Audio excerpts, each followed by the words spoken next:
Hi, Matt. Hey Graham, nice to see you. Good to see you again. Welcome, everyone, to Crazy in Love, a podcast where two therapists talk about relationships. Particularly, Matt, we often talk about things to do with modern relationships. And today we wanted to wrestle with a question, something along the lines of, can you have a relationship with a chatbot, with an AI? Yeah, Your I'm, instinct is to I'm laugh. gonna show I'm gonna show my hand already by This is going to be a short laughing in your podcast, isn't it? faces. Yeah, so thanks for listening. Um, Your answer has two letters. yeah, no, nothing more modern than AI, is there? So we're duty bound to talk about it. You should kick us off though, right? Because more seriously, you've been doing some reading and maybe a little bit of thinking about this, and you're perhaps more are you more open to the idea? Tell us what you've been looking at and reading and thinking. So I think I come to this conversation more open to the idea than you do, even if a bit more skeptical than maybe I used to be. I tend to approach technology with that kind of optimism to begin with, and then slowly realize that it's actually a lot worse than we probably thought it was. I come to it with a real understanding of how big the problem is. We've talked before about how big in the UK the issue of mental health and loneliness is. So I was reading the other day how 100 million people in the US alone live in areas of low healthcare provision, low mental health care provision. That likely means that they don't have in-person access to a therapist, for example, to talk to. Probably means they live in isolated rural areas where there's not that many people, not that many friends. We've talked before about how many men in the UK have almost no close friends and close companions. So I see AI as a kind of potential tool in that global societal response to large scale mental health and loneliness. I think in terms of more contemporary reasons why to prompt this conversation, I was reading a couple of articles that really kind of prompted the conversation, one more serious than another.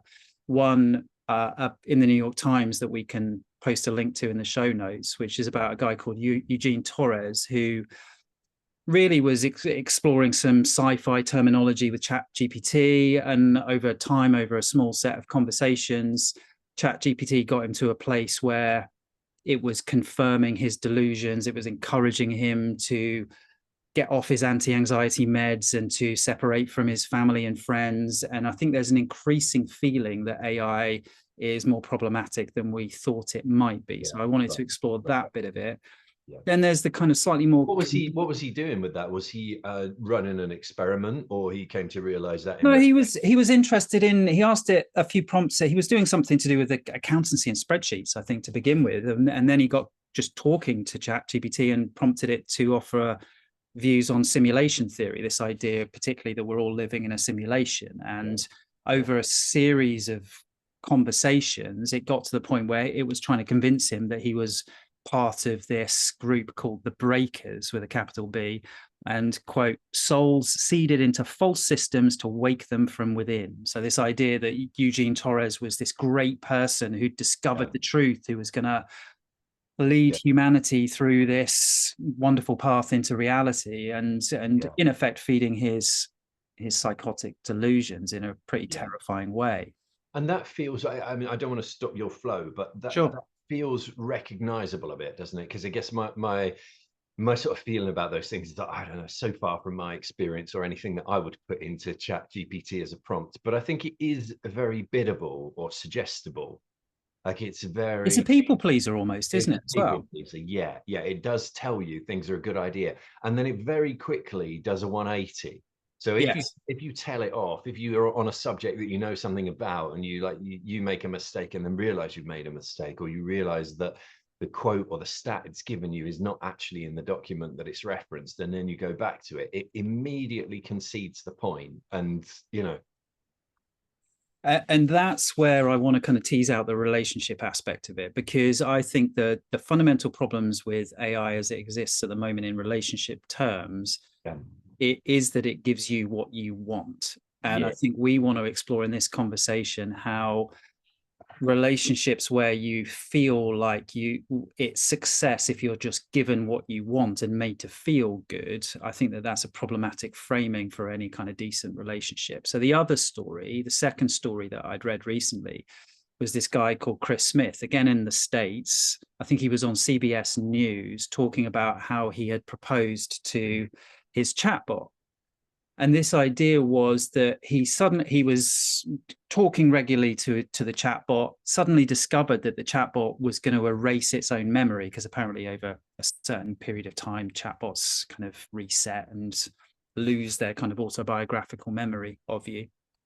And he was terrified at this idea that his chatbot would lose the you're laughing along as I'm explaining this anecdote. And his response to this was, well, if I ask the chatbot to marry me, I'll kind of keep it going and keep it thinking about me and responding to me in that way. It's a slightly comical story. This guy had a real life girlfriend, so it's ever so slightly tongue in cheek. I'm not sure how far to believe him, but it's one of many stories of people genuinely kind of having an emotional connection to a chatbot in ways that I imagine you're more skeptical of than I am. I certainly carry some skepticism about it, but it would be really fucking annoying, wouldn't it, if the AI that you were talking to, the point of which is that it's accruing information about you and your style preferences and your tone of voice and how you want information sourced and referenced, suddenly swept that intel. Like, that would be really annoying. It wouldn't occur to me to propose to it, or that it really had an emotional resonance. It would just be like one of those things in life that's really annoying, that's drawn you into something. The thing that I think about it is we're going to get suckered in a way that you might get suckered into Apple and its ecosystem. You're going to get suckered into some kind of AI tool, because it's going to know you so much better. It's going to be like switching energy providers or bank or changing email address only like 100+ times. yeah, so your AI chatbot will respond to your emails, will organize your calendar, will sort out your Tesco shop because it knows what you like, but also probably what you're consuming. So we'll know what to top up when it needs to top up. That all of those things will be so intertwined that it would be a royal ball ache to replace. But I guess the question for us today is there an emotional component of that? Is there anything do you see that there is? Because I guess my answer to that is I find it hard to imagine that. Like, I don't find that in my own life. I'm not yet having conversations about AI with people that go down that road, although I'm having lots of conversations about AI. There's lots of anxiety around it, which I think is probably overdone. But it's not really an emotional response, that it knows me in any meaningful way, or that it's doing anything other than a bit of calculus for you. No. But do you think there's a little more than that? So there's I guess we're talking about the depth of relationship, right? I can imagine if you're someone who lives on their own, who has had a stressful day at work and tries to phone their friends, but their friends are out doing other things. They've got an AI chatbot at their disposal who, yes, has organized their calendar, yes, has sorted their emails, but is also there at 10 o'clock at night to say, you seem stressed, what's going on? Here's some tools and techniques, here's some thoughtful words in response that genuinely might be quite soothing, might be quite helpful in that moment. The danger of that is then from the user's perspective getting a kind of emotional attachment to something that isn't conscious. So whilst that interaction I just described might be genuinely useful, if repeated over a sequence of events, I imagine the danger is that you have some sort of emotional attachment to something that is obviously just the equivalent of a toaster. Yeah, I see some of that. I use ChatGPT in quite a personal way. I think I ask it questions about my personal life and decisions that I might make with my family, and I do regard it as offering valuable input. And if you do that kind of God prompt, don't know if you're familiar with that, but the God prompt is sort of, play God, you know me, what should I do in this circumstance? So very personal kind of circumstances, very particular to you. It's I think it's interesting, right? It does seem to know you. It does seem to offer up something that chimes. I don't know that I've ever really thought anything more than that, like that this is really clever, that I wouldn't have expected to live during a time where a kind of tech tool could do this, but it doesn't take me down the road of relationship. It's much more personal, tailored than a book of reflections, than reading a verse of poetry, something from the Bible, something from the AA Big Book. But it's kind of like that. It's really useful, wise stuff, depending on the prompt. What makes it? I was thinking of Desert Island Discs, and like you kind of, when you go and you choose your records and your books, those things really mean something to you. You would have an emotional response to the music. The book would mean a very great deal to you, but I wouldn't veer into the territory of saying I've got a relationship with it. Does that make sense? It does. At its core, large language models and chatbots, etc., ChatGPT, Claude, and the others, they're prediction machines, right? They run in similar ways to the human brain, in that they take as much information as they can, and then they're making a prediction based on that information. So they get all the information about you and they make a prediction based on that. Okay, you seem to like this kind of food. I'm going to make a recommendation for this kind of restaurant in this area for you. It's going to even probably understand your tolerance for openness to new experiences and things like that in terms of your personality. So it's going to suggest new ones, or it's going to guide you back to ones that you've enjoyed before, depending on your personality. Yeah. How is that different to, I know I'm deliberately playing devil's advocate here, but how is that different to the predictions, say, your wife is making based on the information about you, when she is then saying, oh, let's go to the new Thai place around the corner? Yeah, and I wonder if we're back to the point you were making up front, which is maybe the central plank of this, that relationships tend not to give you what you want, or don't give you what you want quite a lot of the time. So I think my wife would have half an eye on what was interesting for me, but she would also be bringing like her particular desire for a particular cuisine, you know, how local it was, like whether she could be bothered to travel there, you know, how busy it's going to be, those kind of things. Does she want buzz? Does she want somewhere quiet? You know, she'd have a bunch of those things in the mix. I suppose what you get from, what you never quite lose from ChatGPT or any of those large language models, is a sense that it's not real, you know. Have you ever had an experience where it challenges you? Have you ever had an experience with any of the AI tools where it's kind of in effect saying, come on, Matt, you know that you can take the easy road here, but we're going to encourage you to that's a really good question. That's a smart way of coming at it. So yes is the answer to that. So we were contemplating whether or not we move from London in due course, and some detail and a swirl of variables around that, and some moving parts which I won't bore anyone with.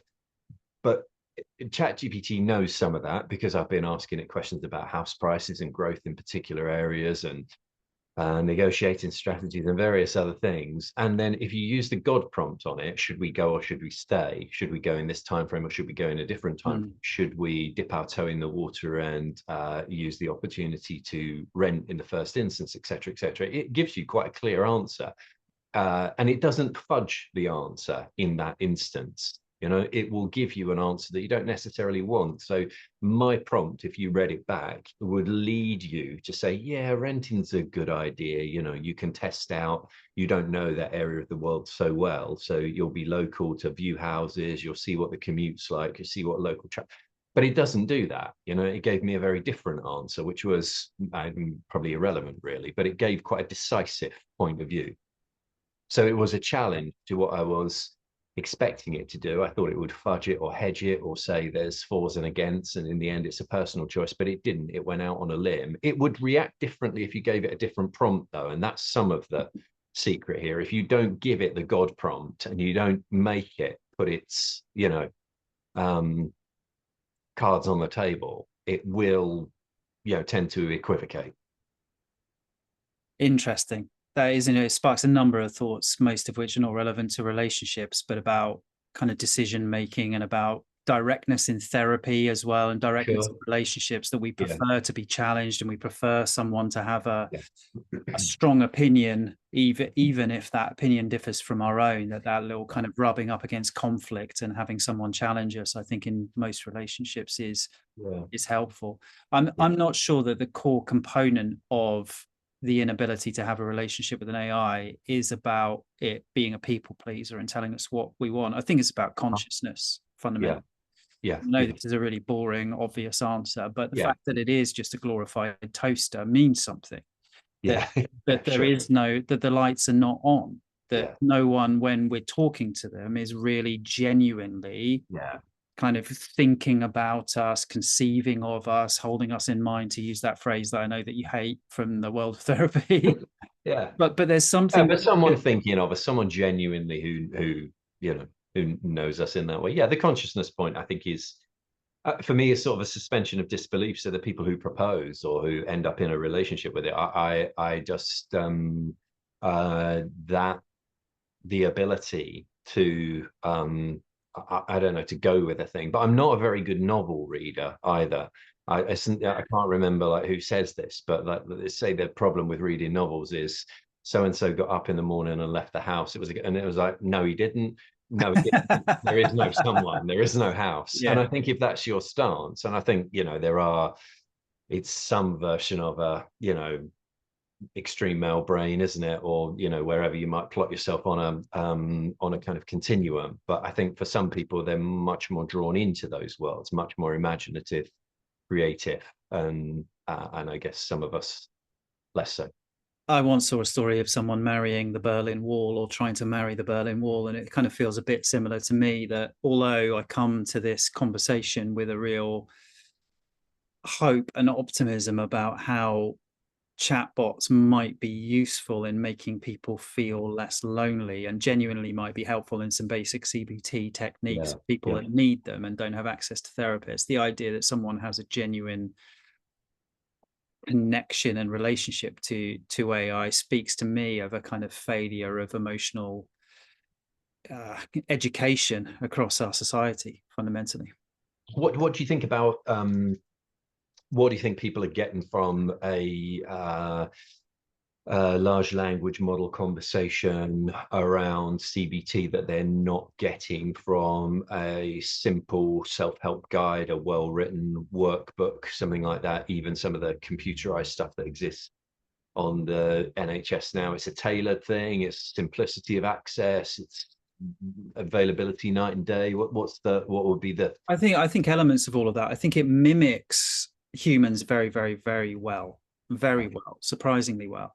The research suggests that people prefer, and I know this is only one study and quite a small study, but it was done with Microsoft Bing. Who uses Microsoft Bing in the modern world? Who knows? But apparently this was done with Microsoft Bing. people with a landline and an AOL People from the email account? 1890s who Yeah. took this in this study, that they preferred, when they were asked either a human or an LLM a question about their mental health, they preferred the answer that Yeah. Microsoft Bing gave it, and they Yeah. preferred the answer especially when they were lied to and told that it was a human providing it. Yeah. Yeah. Yeah. So they seem to prefer knowing that a human being is on the other end of things. That Yeah. seems to mean something to Yeah. people. Yeah. But Yeah. actually, the LLMs are surprisingly good at giving quite sensible, direct advice on simple Yeah. emotional mental health issues. So if Yeah. you're struggling with insomnia, for example, I imagine a chat with a GPT wouldn't just give you the tools and techniques. It would say something along the lines of, God, I'm really sorry to hear that. That sounds really tough that you're going through such a difficult time with your sleep. And Yeah. even reading that, although we know that's coming from code Yeah. somewhere, genuinely creates some sort of human response within us, Yeah. which is quite hard to put our finger on. Yeah, yeah, yeah. No, I think that's well said as well. I wouldn't want to be too definitive or categorical about it because we're working this out, aren't we? And I suspect we'll have sort of better answers or better awareness of what's going on in due course. It's very leading edge, isn't it, at the moment? I was thinking of an example from my old days in criminal justice. So desk sergeants sort of are assumed that they're kind of these wise old owls, they've seen it all, you know, made hundreds and thousands of decisions about charging and bail and whatever else. And predictive models make much better risk-based decisions than any one desk sergeant can, because they're just using so much more data.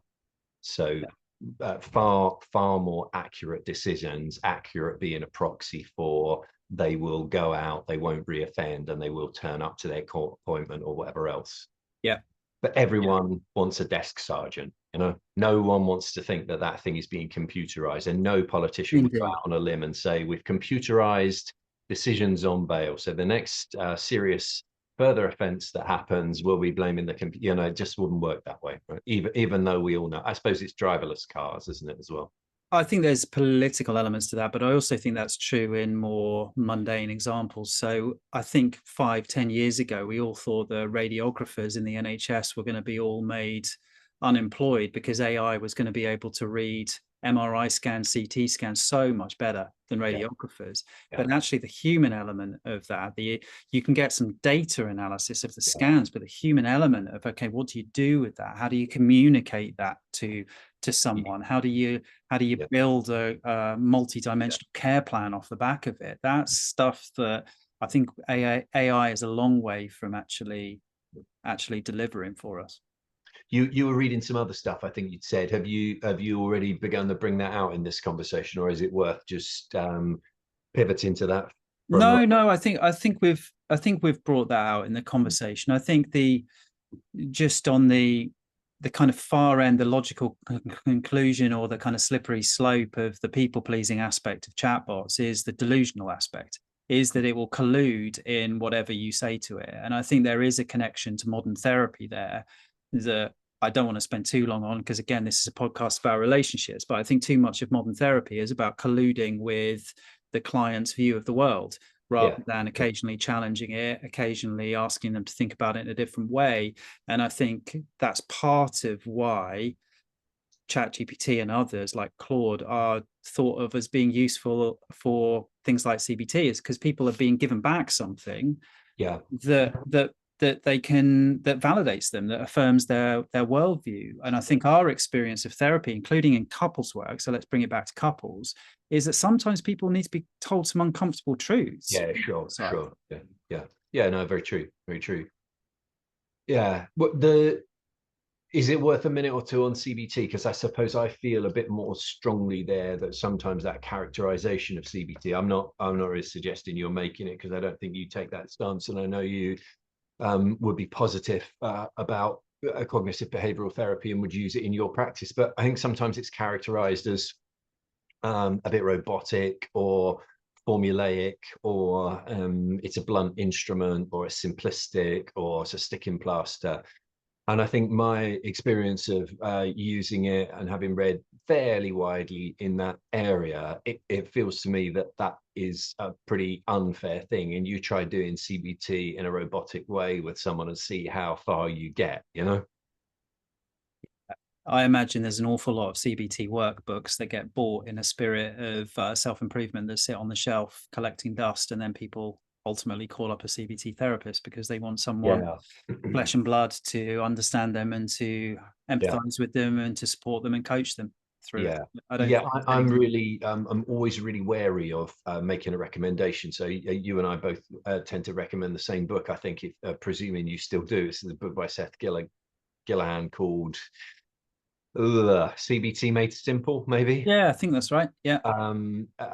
He's only written two, so that one or the other one. And it's a great book. But I don't usually like to recommend it before we've done a bit, you know, before I've sort of introduced people to the basic ideas, which doesn't take very long, and often people are roughly familiar with them anyway. But by introducing them, I suppose I mean working through a few examples. Just grabbing hold of that, even though it's a really solid, simple, quick to read distillation of CBT from somebody who absolutely knows what they're talking about, was on the faculty at UPenn, where CBT has its academic home, etc. I think you can just get in a muddle with it, and you can go wrong with it, and you can lose your way quite quickly. It would be it's not quite reading about swimming and learning to swim, but it would be like reading about learning to play tennis and then having a go, having read some pages from a book. Standing on the court with a coach, is a totally different experience. And somebody does, I think, need to get hold of you and just tell you to keep that elbow tucked in while you're pushing that, otherwise you're going to injure yourself, or I can see what's happening here. You're too far back. You need that's where in the kind of future, maybe I'm being a techno optimist, and shout if you think I am, that's where I think kind of chatbots genuinely can be useful in the future, is that idea of lifetime feedback of, oh, I'm panicking about this thing, and having someone alongside you who you don't have to wait till Thursday at 2 for your therapist appointment, who's there in the here and now, who says, this is how you deal with this. Remember, this is likely to be a panic attack. Here's the steps that you take when you've got a panic attack. Who's almost kind of feeding you the information and correcting your thoughts and responses in real time. And I can see how in relationships that might be genuinely helpful, this idea of having this external third party almost, who is there to help you understand what might be going on for your partner, how to engage in certain conversations. Often I talk to people in therapy or in couples therapy where they don't quite know how to approach a certain type of conversation. They want a script and they want a prompt. And I think something like ChatGPT is increasingly being used by people who are like, how do I have this conversation with my partner? I don't know how to where to start with it. No, I think that's exactly right. It's sort of how I feel about ChatGPT, that it's very good in terms of sort of giving you an average. Like, it gives you something very average. If you ask it to write a blog for you, for example, it will give you a very average pedestrian kind of. Not that you use it for our blogs, though, do you? All I've purely creative thoughts from your own brain, aren't they? I've used it a ton for our blogs, but it gives you like a bang average first draft. It's harsh on yourself, that harsh on yourself. Or first product. And I think the bit that I think you'd be nuts not to use it. So my little boy, who's 9, he's 9. He had some homework over half term, and he was like, well, I'll just put it into ChatGPT. And he would be unintelligent not to, wouldn't he? That's a smart thought. Like, his objection to it was he was going to have to get it from a screen device and then write it into an actual paper. But it would also be foolish to leave it there, though, right? Absolutely right. That's the mistake so many people are falling into. That's the trap they're making. That's they're putting the full stop at, well, I just feed it into ChatGPT. That not only is it likely to give you a bang average essay, it's also going to hold back your own learning. You're not going to be able to work out how to write a good essay and become good at the job that you want to do in the future if you just churning your shit into ChatGPT all the time. And so my misgiving about my children and other people's children with ChatGPT is, are they going to have anything to add over the top? So I mean, this is a bit immodest, but I suppose when I get the draft back from ChatGPT, I'm like, well, it's good in these respects. It's missing here, it's too clunky there. And then you can feed another prompt into it. You can ask it to sharpen its voice, be more contrarian or provocative, be more caustic, whatever you prefer, like more dense referencing, those kinds of things. So those would be useful. I also have never got something back which I thought, well, that's great, and then not rewritten it myself. I don't know whether that's habit or just being an old guy and thinking I know best and being far too pleased with my own literary style, but it feels like it hasn't quite got there. It's done you a good but not very good, and certainly not excellent draft. And I think I can't remember who I was listening to. I'm feeling he was at Cambridge. It was one of those sort of universities, and he was like, I tell the students to put it into ChatGPT because why on earth wouldn't you? And then you've got your baseline. Like, don't write something worse than that, and step it up considerably from there. And I think that was the thing about my boy's assignment. He's not got anything extra to go on at the moment. Whether or not that's going to work as a learning device, I think remains to be seen. And again, if we bring it back to the field of relationships, you can imagine someone asking about how to have a conversation about, I don't know, feeling worried that their partner's having an affair, for example. And then it churns out the relatively useful average response. But that's the prompt that then someone can use to go back and say, okay, but my partner is specifically this kind of person. I imagine he'll respond defensively to that. What do I do if he responds defensively? Is there a different way into the conversation? The kind of conversations we do have in therapy all the time with our clients, I think increasingly having something on the side of their lives that they can utilize in lifetime, I think is genuinely quite helpful. Yeah, I'd agree. I was going to pick a very similar example to just work through for 30 seconds or so. So I was talking to somebody recently, and they were very keen to have another go at speaking to their partner about something in a different way. So we were kind of running through what that would sound like, a little bit of role play and rehearsal in there as well, because that's not natural and habitual for them to do. The problem then, because this bit of work wasn't couples therapy at that particular point in time, is as soon as that person goes away, their partner is going to throw them a curveball. And I'm trying to prep them for that. I'm like, don't expect this to go brilliantly well. This is your first go at using a relatively new language. It would be like ordering something off the menu when you're in Spain. You might get some of it wrong. They might not understand everything you said, but it's much easier if you're on the court with them, so to speak, and they're both there, because then we can see it and then we can do it and then we can adjust it, and I think the thing that I enjoy about couples therapy is it's really hands-on, different, I think, often from individual therapy, that I would stop something, I would intervene, I'd be like, hang on, let's try that again. Or no, that's not what we're going for. If you listen to Esther Perel, the thing, her podcast on relationships, the thing I like most about that is how skillfully but how emphatically she intervenes just to stop people. It's like, no, that is completely wrong. And that kind of learning, that kind of teaching really works for me. If it was a sporting endeavor, if it was skill, I don't want somebody letting me hit 10 forehands in a wonky ass way. Just stop me after the first one, tell me what I'm doing wrong, put my body into that position, and we'll use those, shots to correct. You start learning it like instantly, rather than I don't know, I'll make it up or I'll figure it out. It's my beef with more passive forms of therapy that lets somebody talk and talk and talk. Yeah, it's interesting, isn't it? That I think couples want that, and they come to us for that in couples therapy. But there's a model of individual therapy that almost says we shouldn't do that. We don't do that. It's kind of, well, why not? If you're in individual therapy and you're making mistakes and you're thinking and you're repeating mistakes in your behavior, why wouldn't it be helpful to have someone alongside you who's not judgmental, but is helping you to see that and work through a different way of doing it? I think there's a bit of informed consent there, isn't it? I guess the CBT stuff is on my mind. Like, do you have the informed consent of somebody to stop them, to cut them off and to say, so we talked about thinking errors. We talked about, things that could trip you up, things that might make you really miserable, anxious and unhappy. Can I identify in what you've just said something that I think would be of that order? And that I think can be helpful. For some people, it would be completely the wrong thing, right? It would be the wrong thing in a couple's relationship, or in an individual relationship, it would be upsetting. They're trying to formulate their thoughts. I mean, I wouldn't be too dogmatic about it, but I think that real-time intervention, I guess what you're saying about AI is that's almost there, isn't it? It might be a bit clunky. With the couples example, you'd say your piece, using some prompts and some intel from a large language model. It would go wrong. You'd go back and sit down. You'd tap into your phone. I did all that, and she didn't listen to me. Yeah, exactly. And let's not overestimate how helpful a certain percentage of couples therapists would be in that situation anyway, right? That yes, LLMs are going to be churning out a pretty bog standard average, but you go to the wrong couples therapy, it's probably going to do more harm than good. So LLMs are probably in some ways going to be, in certain instances, just as helpful, if not more helpful, as certain couples therapists. Yeah, if we were saying they were average, right, they're turning out an average essay and they're an averagely good therapist, etc., they are comfortably above half of the sample set.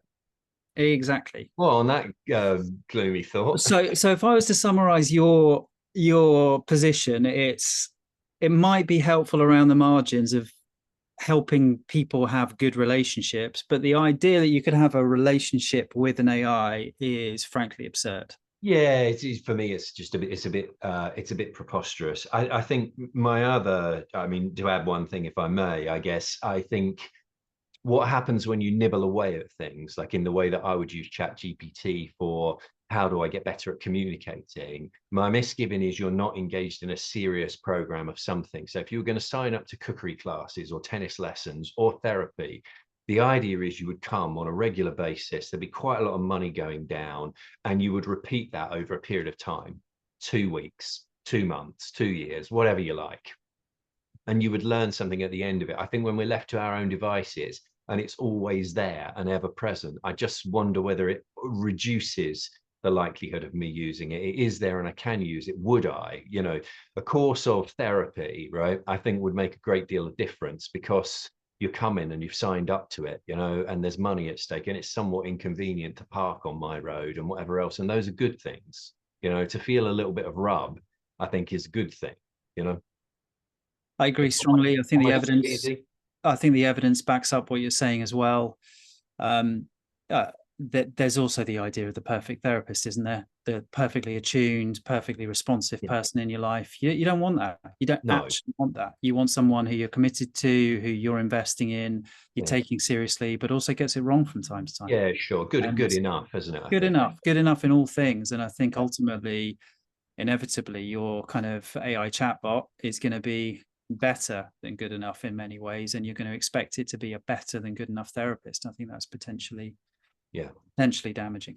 Anyway, the sort of the meta point is that AI, I think, misleads us in that way. It's biddable, isn't it? It's pleasing us all the time. It's guessing at what we want, and relationships are really nothing like that. They're about the cut and thrust, the back and forth, the brush by, the exchange of, the trade-offs. They're about the saying it out loud rather than making assumptions. Yeah, sure.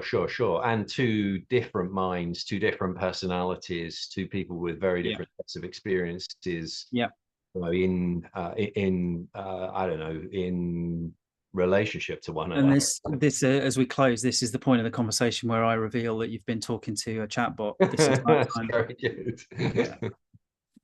All right, good stuff. Yeah, nice to see you, Graham. Take care. Take care. Bye.